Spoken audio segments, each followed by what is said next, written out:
We have one last one that we should watch. And this is called Ache. Are you guys ready? In 3, 2, 1. Oh.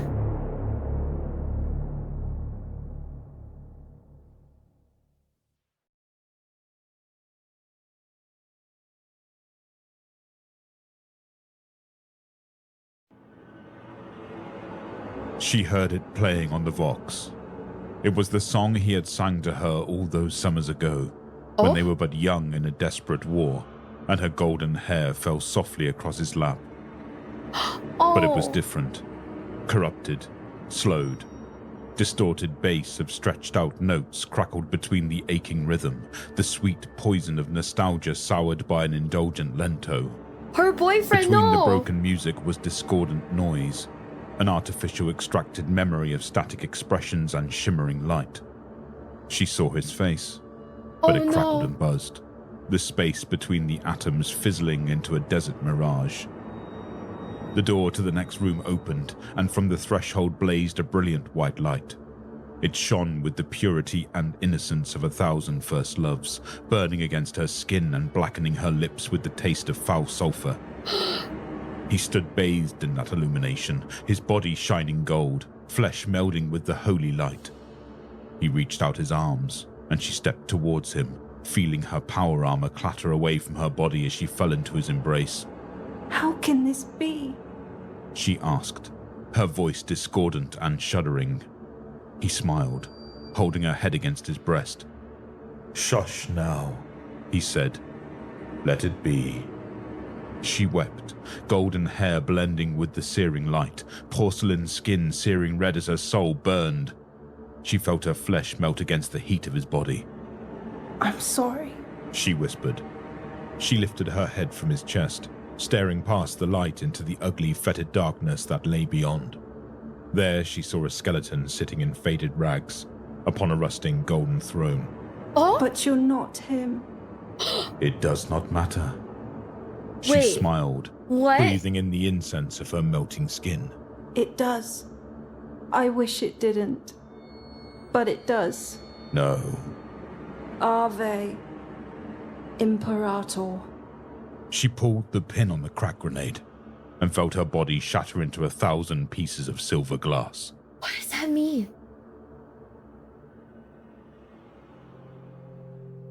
Matthias knelt on the cold stone of the chapel, his shaved head bowed. His forehead bled where he had carved the vertical slit, mark of St. Francis, with a flensing knife. For Matthias had swore that as long as he drew breath, the wound would never be permitted to heal. The blood was wet and warm down the ridge of his nose. Drip, drip, dripping against the floor. Ave Imperator, he finished, unclasping his hands from the shape of the aquila. Acolyte. He turned quickly to address the Inquisitor, rising merely so he could kneel once more at his master's feet. The Inquisitor was unreadable, their face hidden behind the death mask of Saint Sophia, the shape of their body concealed beneath golden carapace and heavy purple cloaks. Matthias was not even sure of the Inquisitor's gender. Their voice was modulated by miracles of the Mechanicus, made to be something it was not. Yeah? My lord. Rise, faithful servant. I have need of you. Matthias rose, but his head was still bowed. His blood continued to drip on the floor, inches from the Inquisitor's armored boots. I am your servant, my lord. She may be a saint, Matthias, the Inquisitor said. Their voice briefly rose an octave, as if the Omnissiah's gifts could not quite conceal the fervor of their excitement. Canoness Lucia said as much. Matthias felt the contagion of the Inquisitor's excitement send flutters through his own breast. And she is alive, my lord? Yes, a living saint, potentially. The Inquisitor began walking, gesturing Matthias to follow. But she single-handedly banished a herald belonging to the Dark Prince. Where all others failed, she had faith enough to deny the monster sorcerer's deceits and save her sisters from perfidy and damnation. But my lord... You wonder why a saint would need your help. The truth is this. Through her resistance was nothing less than miraculous. She did not banish the foul abomination. She drew the demon into her own soul, like a healer sucking a venom from a wound. Matthias stopped in his tracks. Then she is not a saint, my lord. She is possessed. Careful, acolyte. That determination is not yours to make. Do not soil a lifetime of service to the God Emperor with the potential of heresy. The acolyte bowed his head. I will destroy myself, my lord, He said, his jaws clenched. I will cut off my lying tongue and cleanse my heresy with fire and blood. He thought he heard a smile in the Inquisitor's voice. There is no need for that, Matthias. I forgive your sins by the authority of the Holy Ordos. Matthias gasped, falling to his knees. He felt the burden of sin lift from his soul, and knew it for what it was. A miracle. My lord. Rise, servant, rise. My lord. Matthias hurried to his feet, and the Inquisitor continued. She is possessed, and yet she still lives. Her body unsullied by rot or mutation. It has been 2 days, Matthias. That is no small miracle in itself. I wish you guys could see my face right now. Annihilated her mortal shell in a matter of hours. And what must I do, my lord? You know very well, faithful servant. You will exorcise the demon from her soul. But you must spare her life, Matthias. Do you understand? I understand, my lord, but the demon. Such unclean spirits are spiteful when wrenched away from flesh. You will do what you can. The Inquisitor paused. I do not call upon you often, Matthias. Your work is holy, but it will destroy you. I spare you the petty monsters so that your soul can be unsullied for greater callings. Do you understand? My lord. I mean to say that you have my confidence. I have known many exorcists, and you have my confidence. Matthias felt tears spill from his eyes. It mingled with loose strains of blood that spilled from his forehead, running in crimson rivers down his cheeks. Thank you, my lord, He said, feeling his soul ache. Thank you. The Inquisitor reached out and brushed away a bloody tear as it leaked from Matthias's eye. It is time, acolyte. They said. To your work.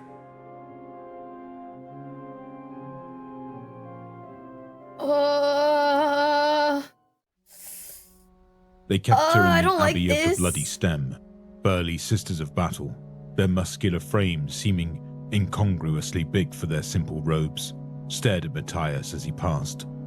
Their faces were warlike, hostile. They are suspicious of males. The canoness remarked. Most of the males they meet are the enemy. Among a sisterhood of giants, Canoness Lucia was a behemoth. A mountain of muscle and scar tissue. Most of her face had been mutilated by Xenos acid, the flesh having bubbled away and healed in bumpy, rubbery tissue.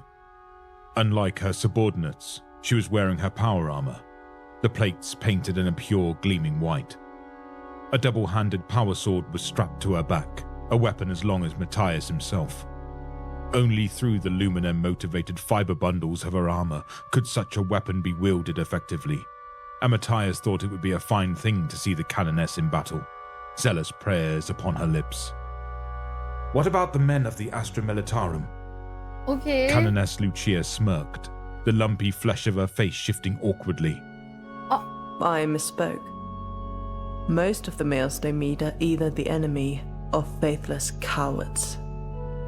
I shall pray that I fall into neither category. The Don't pray. lumpy fat flesh? The God Emperor has nothing to do with it. Be loyal and be brave. It is simple enough. Matthias concealed a smile. As you say, Canoness.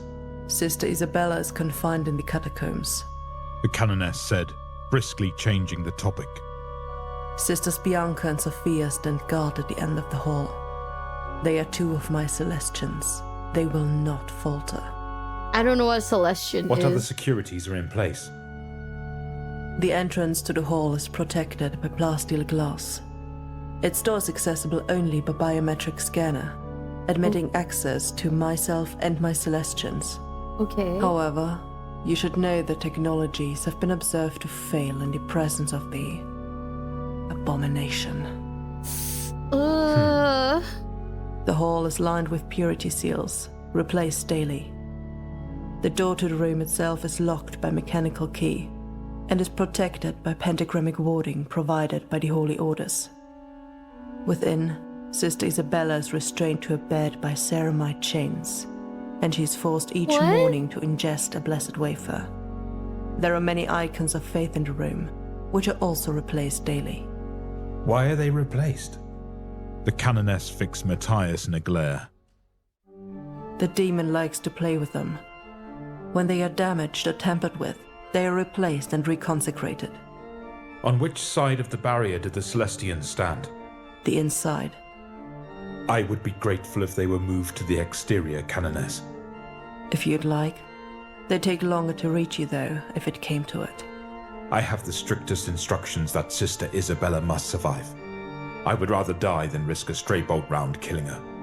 Who replaces the icons and blessed wafers? I do, or one of my Celestians. Oh. It spoke to me once. It said it was waiting for the Inquisition. I didn't reply. And what about Sister Isabella? She's spoken a few times, as if in a fever. I don't think she knew I was there. What did she say? She was reciting passages from the catechisms of Sebastian Thor, Are they all What is crazy? her physical condition? consistent with the fever and her injuries. How long have Sisters Bianca and Sophia been stationed at their post? At present time, 6 hours.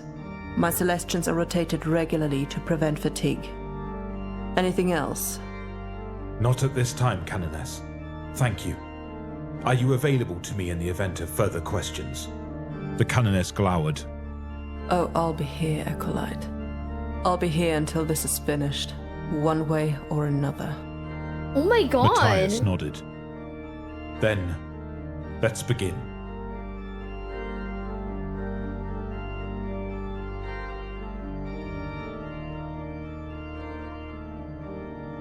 Matthias waited for the plasteel glass door to open. His shadow flickered oddly off the ancient statuary and dusty tombs of the catacombs. When the door finally clicked and swung outwards, a chill breeze brushed against his robes. The light of his candle fluttered wildly. The Emperor protects, He muttered under his breath. The two Celestians exited from behind the barrier. Each towered above Matthias, the pure white of their power armor seeming a burnished orange against the struggling fires. Their bolt guns were drawn and pressed against their chest plates. Chunky, murderous-looking weapons, capable of turning a man to giblets in a matter of seconds. Matthias held his head up high and strode through the door. He heard it hiss shut behind him. The walls leading to Sister Isabella's room were lined with purity seals. Scraps of vellum covered in scrawls of devotional writing. Most seemed burned, peeling back towards their nails, the parchment blackened and ashen. On others, the ink had run, staining the paper with blots of blue and purple. Oh. Gracious Emperor, Matthias said, watching his breath plume in condensed steam against icy air. our sins are too heavy to carry, too real to hide and too deep to undo.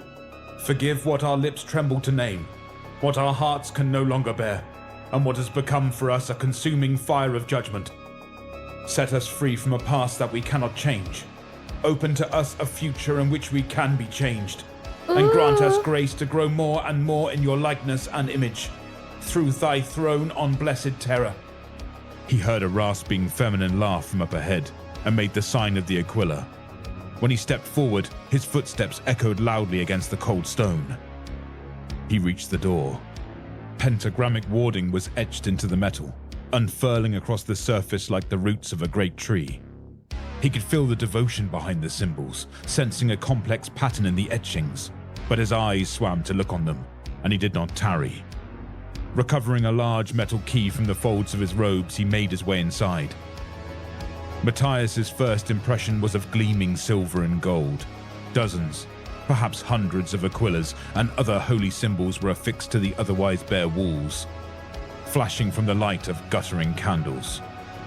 But his vision soon focused on the bed and the woman who lay upon it. The sister was dressed in plain, soiled robes, Huge ceramite chains were locked about her wrists and ankles, connecting to bolts in the stone floor. Sister Isabella was wide-shouldered and powerfully built, but her strength had gone to waste, muscles collapsing on themselves, and cheeks hollowing out to gaunt, feverish chasms. The black dye in her hair had faded to an unassuming chestnut brown, falling out in chunks that littered a sweat-stained pillow. Rolls of bandages were wrapped tight around her torso, brown where the blood had bled and dried into the fabric. Matthias's nose wrinkled. He approached his charge, setting down a small briefcase on the end table. The sister writhed in a fever, muttering scripture from parched, cracking lips. This is the Matthias opened Exorcist, the holy briefcase. shit. Within was a brass aquila, blackened and charred, sitting beside a vial of holy water. The acolyte reverently reached out with his left hand and gripped the aquila tight. With his other hand, he took up the vial, popping off the cork with his thumb. He looked back to Sister Isabella. He had no doubt that she was possessed, but there was no sign of it on her person. She was untainted by mutation. She was simply a powerfully built woman, a sister of battle, convalescing from terrible injuries in a dingy bed in a dingy room. In the name of the Emperor, Matthias began. our God and Sovereign, strengthened by the intercession of the Sigillite Malcador the Hero, of Blessed Sanguinius the First Martyr, of the Blessed Primarchs Gilliman and Dawn and all the saints. Half covering the open vial with his thumb, he flicked holy water onto the woman. She started, mumbling something incoherent as her limbs shifted and locked into place. And powerful in the holy authority of the Ordos Inquisitorius, we confidently undertake to repulse the attacks and deceits of the warp. The Emperor arises, his enemies are scattered, and those who hate him flee before him. He held up the charred aquila, holding it over the prostrate body of Sister Isabella. She contorted in sudden snapping movements, still murmuring half-formed words beneath her breath. As smoke is driven away, so are they driven. As wax melts before the fire, so the wicked perish at the presence of God. Matthias could feel the temperature building in the room. He continued, unafraid. Behold, the aquila of the God Emperor. Flee bands of enemies. The lion of the First Legion of Terror, the offspring of God, hath conquered. He saw the cracked lips of Sister Isabella twitch into a sly smile and raised his voice. May thy judgment, Emperor, descend upon us, as great as our devotion to thee. As her lips curled back, he could see rotten, festering teeth within the sister's mouth. The demon had begun to reveal itself, compelled to spiritual battle. We drive you from us, whoever you may be. Unclean spirits, all warp-spawned powers, all infernal invaders, all wicked legions, assemblies, and sects. Sister Isabella's eyes shot open, and she began reciting the same words alongside him. But her voice was not her own, masculine and seductive. In the name and by the power of our Lord God Emperor, may you be snatched away and driven from the ecclesiarchy, and from the souls made to the image of God and redeemed by the precious blood of divine Sanguinius. Most cunning serpent, the demon shouted with the sister's lips. You shall no more dare to deceive the human race, persecute the Ministorum, torment the Emperor's elect, and sift them as wheat. The Most High God Emperor commands you, Matthias yelled. He with whom, in your great insolence, you still claim to be equal. No. Equal. I am no thief. The Emperor who wants all men to be saved and to come to the knowledge of the imperial truth. I did not steal from Old Knight. I am no thief. The Emperor commands you. This is the Emperor commands you. Exorcist, huh? The Emperor commands you. False. False. False. The Primarchs, the Emperor's word made flesh, commands you. Which Primarchs, Matthias? Horus, Logar, Magnus. They who to save our race outdone through your envy humbled themselves, becoming obedient even unto death. They who have built his church on the firm rock and declared that the gates of the warp shall not prevail against her, because they will dwell with her all days even to the end of holy terror. It is Logar that dwells within your church, fool. The sacred sign of the Aquila commands you. as does also the power of the mysteries of the Holy Ordos. The glorious ecclesiarch, the divine servant, commands you. They who by their humility and from the first moment of their ascension crushed your proud head. Apostate ecclesiarch, wretched Vandire. His descendants are no better, despised by your own angels. The faith of the holy saints Macarius and Thor, and of the other saints, commands you. Macarius died in his own pus, and his empire crumbled into ash. The blood of the martyrs and the pious intercession of all the saints command you. Mutants and witches all. He knows, Matthias. Gilliman knows. Thus, cursed dragon, and you diabolical legions, we adjure you by the eternal God Emperor, by the true God, by the holy God, by the God who so loved humanity that he gave us his sons, that every soul believing in him might not perish, but endure everlasting. Stop deceiving human creatures and pouring out to them the poison of eternal damnation.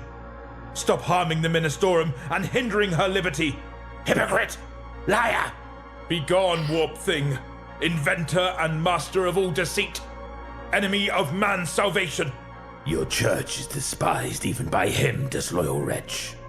Your church belongs to us.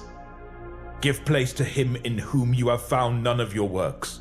Give place to the one, holy golden throne on terror given to him at the price of his blood. He screams for death! Stoop beneath the all-powerful hand of the Emperor. Tremble and flee when we invoke the holy and terrible names of his sons. These names which cause hell to tremble, these names to which the virtues, powers, and dominations of the Imperium are humbly submissive. This name which the cherubim and saints praise unceasingly, repeating, Holy, holy, holy is the God Emperor, the master of humankind. Oh, carrion god! Oh, false Emperor! O Emperor, hear my prayer, and let me cry come unto thee! She is no saint! May the Lord be with thee and with thy spirit! Enough! Matthias went flying through the air, landing heavily against the wall. He grimaced, feeling blood drip down the back of his head and stain the nape of his neck. Sister Isabella was sitting upright in the bed, the ceramite chains pulled taut against her wrists. Aquillas and holy icons had fallen to the ground or rotated, individual nails and bolts unscrewing from the wall and leaving behind blackened imprints of sulphurous taint. Matthias, my darling, the sister spoke. The sharpness in her voice was gone, replaced by gentle fatherly tones. we need not pretend with one another. This woman is not a saint. She is weak. She has betrayed all her vows. She has enjoyed the flesh of men, sweat mingling with sweat, excretions mingling with excretions, and I have tasted them all. Matthias blinked, trying to regain his senses. He felt groggy, dizzy. I am at home in this rotten soul, the sister continued. I find purchase among the slits and crevices of her sins and lusts. What saint would house the likes of me, Matthias? Less? What saint would open her legs to my temptations and let me slither into the reeking orifice of her soul? Matthias staggered to his feet, reaching for his blackened aquila. The vial of holy water had slipped from his grasp, spilling its contents on the floor. He swayed, drunk on concussion, but his conviction was strong. Let us pray, he said. Matthias! Matthias, my darling! There is no need for these pretenses. Emperor of humanity, Emperor of the Imperium, Emperor of the Astartes, Emperor of the Primarchs, Emperor of Ecclesiarchs, Emperor of Prophets, Emperor of Saints, Emperor of Martyrs, Emperor of Confessors, Emperor of Sororitas. Sister Isabella writhed and fell back against the bed. Emperor who has power to give life after death and rest after work, because there is no other worthy God than thee, and there can be no other. For thou art the creator of the Imperium entire, visible and invisible, of whose reign there shall be no end. The ceramite chains rattled as the sister shuddered and contorted, her face grimacing as if under the screws. we humbly prostrate ourselves before thy glorious majesty, and we beseech thee to deliver us thy power from all the tyranny of the infernal spirits, from their snares, their lies, and their furious wickedness. You are incorrigible, my darling. Deign, O Emperor, to grant us thy powerful protection and to keep us safe and sound. Captain Arnold Lovell of the Cadian 383rd. The sister shrieked. If you don't believe me, seek the proof. We beseech thee through the God Emperor, our Lord. Imperatorus absolutum! The sister cried out in pain, her head pressed against the sweat-stained pillow. From the snares of the warp, deliver us, O Emperor, that thy ecclesiarchy may serve thee for 10 millennia more. We beseech thee to hear us, that thou may crush down all the enemies of thy ministorum. We beseech thee to hear us. Matthias's shoulders slumped as he reached the end of the prayer, his back slick with sweat. He stepped forwards, ready to begin the rite anew, but he saw that the sister was unconscious, driven to exhaustion by the onslaught. The acolyte sighed. He was exhausted too. Taking one last glance at the fallen icons, the broken sister and the spilled holy water, Matthias left the room and locked it behind him. Just burn it at that point, what the hell?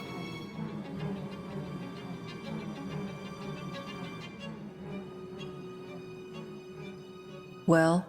The canoness stared down at Matthias, her practiced eyes taking in the thin dribble of blood snaking down his neck from the back of his head. The acolyte's eyes were unfocused from a minor concussion, his face creased with fatigue. Blood still oozed from the slit carved into his forehead.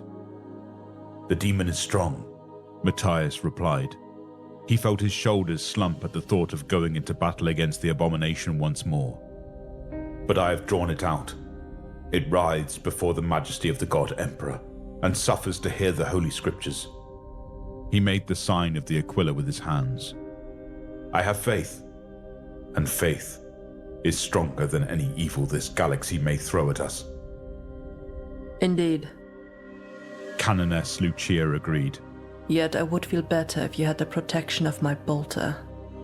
Our ornaments are as holy as your prayers, acolyte. Matthias smiled.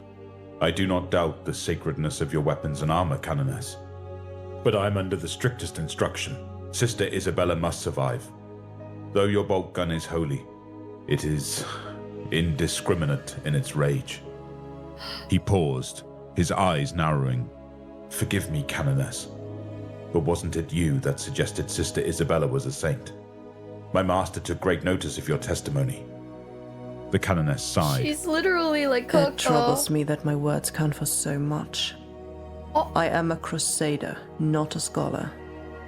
You are a Canoness? Yes. And Sister Isabella performed the miracle. But then... The Canoness's eyes were icy blue. But then she died. Oh. She recites the catechisms of Thor.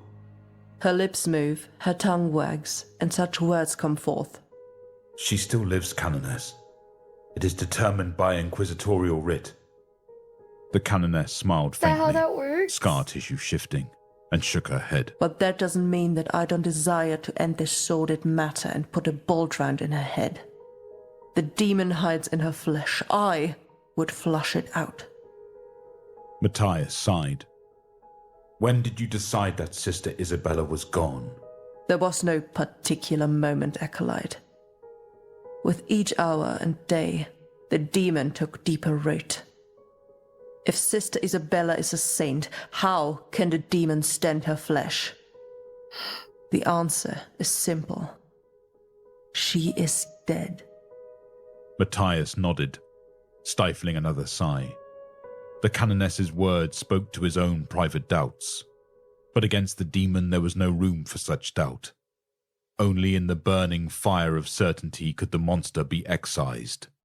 There is someone I need to know more about, he said. A captain in the Astra Militarum, Arnold Lovell of the Cadian 383rd. Could you help me? The Canoness nodded briskly. I'll request his monitorum file. but don't expect too much. The Monitorum can be sloppy with the details. Okay. It is probably nothing, Matthias said. He smiled politely. but I am grateful, canoness. Matthias knelt at the front of the chapel, staring up at the beautiful stained glass window of the living Saint Celestine. Colourful radiance shone through a halo around her head, her eyes seeming to gleam with an inner fire that could not be explained by the stained glass alone. Forgive me my sin, Celestine, Matthias whispered. A heavy burl of guilt had settled in his stomach that no amount of brutal flagellation could dissolve. Blood poured liberally from his forehead, his back black and purple from where he had beaten himself with knotted rope. Oh. I have faith, the acolyte said to the glass. in the God Emperor, Master of mankind. My faith is absolute. There is no room for doubt. And yet, He muttered beneath his breath, eyes lowering. to defeat this demon, I must have faith in another. I must have faith in Sister Isabella. He looked up once more at the stained glass. When did you know that you were a saint, Celestine? When did others know? I don't think she's a saint. He fell She's quiet possessed. as the door to the chapel banged open, listening to the heavy footfalls of the canoness. He clasped his hands together in an aquila, silently begging for the guidance of the saints, silently begging for certainty in a sea of doubt. I have a copy of the Monitorum file. The canoness announced. I can read it to you if you'd like. It is relatively brief. Okay. Please. Arnold Lovell volunteered for service in the year 989 M41 on Cadia, aged 9. Completed officer training in the year 990 M41. Made 2nd Lieutenant of 2nd Platoon, Blue Company of the Cadian 383rd, under the supervision of 1st Lieutenant Leah Montanus. Shipped to the Othello front in the year 990 M41, reaching the war zone in the year 992 M41. Field promotion to 1st Lieutenant in the same year. Commendations for duty. Made Captain in the year 993 M41 of Blue Company of the Cadian 383rd. Killed in action in the year 999 M41 on the world of Hazaroth's Despair. Matthias frowned, still staring at the depiction of Saint Celestine. Is Hazaroth's Despair in the Othello front? Yes. As it happens, I know the world well. Our mission took part in that war, helping to destroy the Magisters of Kel. I presume that Sister Isabella was also there. Yes. It would have been her first war. She was a novitiate. Now, will you tell me what this is all about? Matthias sighed. He drove the fingernails into his palms to make a bloody aquila. Could she have met this man? Different squads were assigned to different companies of the Astra Militarum. But I remember them being Cadian. The 383rd sounds plausible enough. I don't recall exactly. And it is possible that Sister Isabella's squad was assigned to Blue Company. Should I ask? No. Matthias replied sharply, his tone softened. Thank you, but no, canoness. There is no need to check. Put the matter out of your mind, please. Easier said than done. I ask that you try, canoness. Forgive me For what? for asking you these foolish questions. Damn. Please. They are nothing. The canoness barked a laugh. Don't worry, acolyte. I have many things on my mind and I'm a simple soldier. I'll forget about this soon enough. Matthias listened to the sound of her stomping away and bowed his head.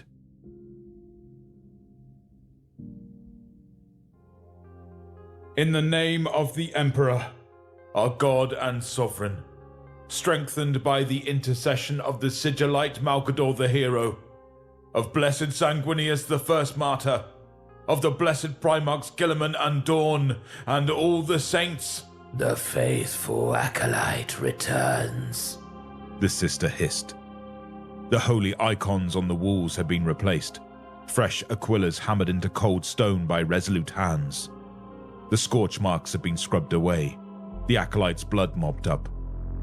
And powerful in the holy authority of the Ordos Inquisitorius, we confidently undertake to repulse the attacks and deceits of the warp. The Emperor arises. His enemies are scattered, and those who hate him flee before him. Oh. He returns. But what is this? He brings something with him. As smoke is driven away, so are they driven. As wax melts before the fire, so the wicked perish at the presence of God. Ah, yes. I think he's cooked. I know exactly what he brings with him. Matthias gritted his teeth, holding aloft his charred icon. Behold the Aquila of the God Emperor. Flee bands of enemies. The Lion of the First Legion of Terror, the offspring of God, has conquered! The sister laughed, a rasping death rattle that shivered down think he's Matthias' cooked. spine. May thy judgment, Emperor, descend upon us, as great as our devotion to thee. It is doubt. I do not doubt! Matthias Ooh. snapped, flicking holy water over the sister's face. Even as the skin around her mouth bubbled and churned, a long forked tongue lapped up the moisture, heat rising in clouds of sulfuric steam. Oh, I know the stench of doubt, my darling. I know all the stenches of your race. I know the doubt, and the madness, and the lust, and I delight in them all. Silence, demon! Matthias is The cooked, sister chat. grinned, He's so showing dead. festering rotten teeth. Do I detect the stench of lust upon your breath, acolyte? Is that why you punish yourself with knot and blade? To drive out the ache from your wounded soul? You know nothing of me! Or maybe that stench on your breath is what remains of your passion. Is that why you hurt yourself? Does it bring you pleasure betwixt the pain? You disgust me! It does you no good to hold on to these frustrations, Matthias. Oh. You can take her if you like. I will hold her still for you. Spawn of the warp! Silence! You must have thought about it. Young Captain Lovell, his hands exploring her virgin flesh. Come closer, my darling. Come closer. No. And follow in the gallant captain's footsteps. The chains rattled as the sister thrusted, the ceramite straining beneath an unholy, muscular strength. The stench of rotting meat filled the air, sending the acolyte gagging as the sister laughed louder and louder. We drive you from us, whoever you may be. Unclean spirits, all warp-spawned powers, all infernal invaders, all wicked legions, assemblies, and sects. Holy acolyte! The sister screamed. Save me! Kill me! Matthias shook his head, his voice increasingly desperate. In the name and by the power of our Lord God Emperor, may you be snatched away and driven from the ecclesiarchy and from the souls made to the image of God, and redeemed by the precious blood of divine Sanguinius.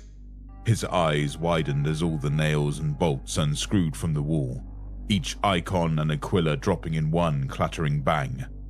Most cunning serpent, you shall no more dare to deceive the human race. Persecute the Ministorum, torment the Emperor's elect, and sift them as wheat. Please! Ugh. Please kill me! Save me! Make it stop! The Most High God Emperor commands you. He with whom in your great insolence you still claim to be equal. Matthias stepped back as the bed rose into the air. Oh In the boy, near this distance, he could is hear klaxons ringing, the smell of Definitely. smoke rising to the back of his nose. The Emperor, who wants all men to be saved and to come to the knowledge of the imperial truth. The chains bolted to the stone floor snapped free, whirling about the floating bed in a dervish of flailing ceramite. One struck Matthias directly to the arm, breaking the bone and sending his charred Aquila clattering to the ground. He screamed in pain. Don't stop the prayer. The sister shrieked. Don't stop. Please, don't stop. Matthias thought he could hear pleasure behind her screams. He staggered back, his sight blinded with shooting pain. Behind, he could hear the door rattling, held shut by the internal latch. Matthias couldn't remember fixing the latch in the first place. The prayer. The prayer. The Emperor commands you. The Emperor commands you. The Emperor commands you. The bed slammed back against the ground as the door burst open, and 2 Celestians charged into the room. As they brought up their bolt guns, time seemed to slow, and Matthias could see the abject terror glee in the sister's eyes. Don't shoot! He shouted. Don't shoot! He jumped to the boom of 2 bolter rounds.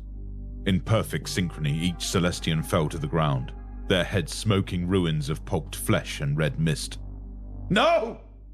The door slammed shut. The sister rose from her bed, levitating in the air. Her flesh crawled with flowing maggots that writhed just beneath the surface, one wriggling up through her eye and dropping wetly to the ground. A terrible rot had overtaken her, pale skin decaying into a horrid, disgusting sheen of putrefaction green. Her eyes were bloodshot and swollen, almost popping in their sockets. Matthias stared at the nightmare before him, nausea pressing against his throat even as his body pulsed with evil sensation. Oh, he's so Even in her close. state of rot, the sister's body was muscular and shapely, the curve of her hips sending pulses of aching pain through the wound in Matthias's forehead. Ooh. Blood seeped from the gash, oozing and dribbling down the bridge of his nose, stinking of lust and sweat.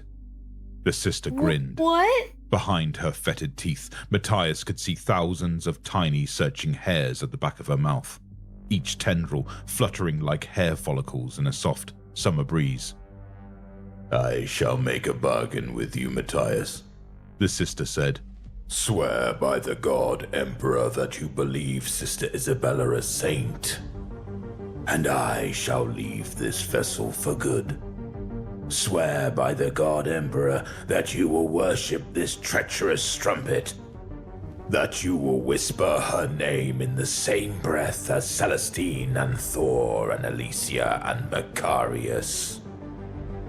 Swear by the god Emperor that you do not doubt your master's word, that a saint may break her vows, that a saint may house a demon, that a saint can remain pure, despite the touch of the warp upon her. Swear by the god Emperor, and I shall be gone. Oh boy. I swear it, Matthias. Swear by the Holy Orders and the Primarchs and the Saints. Swear by your carrion god and your corrupt institutions and your rotting, reeking species. I can't! The sister's grin widened, the skin splitting around her mouth into ugly gashes of ripped flesh. Why ever not? Because she's not a saint! Matthias fell to his knees, sobbing against the stone. He shivered as he felt the touch of Sister Isabella upon his shoulder. No, my darling, she is not. The voice was deep and masculine, lined with contempt and amusement. But she might have been. Matthias shuddered as he felt the wet, hot breath of the demon in his ear. Congratulations, acolyte. You have destroyed your first saint. What? No. No. Yes.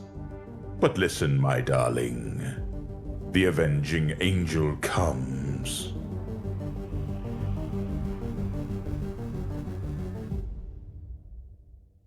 The canoness stared down at the prostrate form of the inquisitorial acolyte, lip turned up in disgust. The man had curled up into the fetal position, whimpering softly as he clutched his broken arm. She looked around the room, still paranoid for further threats. Her two-handed power sword still steamed with the foul ichor of the demon, the maggots of its insides having shriveled and burned against the blue-hot fury of her weapon. Her chest plate was dented from where the ceramite chain had struck her, the white of her helm blackened where sulphurous, purple fires had swept across her face. The decapitated head of Sister Isabella had rolled underneath the bed, leaving her rotted body decomposing beside the two headless Celestians. The canoness wished that she could remove sisters Bianca and Sophia from the room for proper burial, but it was too dangerous. The demon had touched their minds. Their bodies were corrupted, and they would burn with all the rest. They would all burn, all of them apart from this man, sobbing on the floor. Though the canoness felt nothing but contempt for the acolyte, he was not hers to punish. He was the Inquisitor's property. The canoness sheathed her blade and roughly pulled the acolyte to his feet. He cried out in fear and pain, but the canoness ignored him, shoving him out of the room and into the smoldering corridor. Canoness Lucia would return this acolyte to the Inquisition. He was their problem now, to be interrogated, executed, or else cast into the witch asylums to rot. The canoness did not care, as long as she never saw the man again. Canoness. Sister Katerina prompted. The Celestian hefted up a heavy flamer, seeking permission. The canoness nodded, and the Promethean fire swept over the small room, Oh licking god. up at the bodies and melting the corrupted icons into molten metal. They The did body of fucking Sister burn it. Isabella flaked away to ash, the contamination of her flesh scattered into grey flecks of useless carbon. Though the darkness will be rent by noise and flame, let not men's souls be broken in the crucible of war.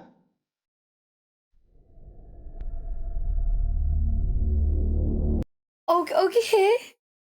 That was like intense and like weirdly sexual, but also very like also very like The Exorcist, I guess. Oh my god. Guys, we're not gooning. Do not goon to this story. Don't goon to this story, guys.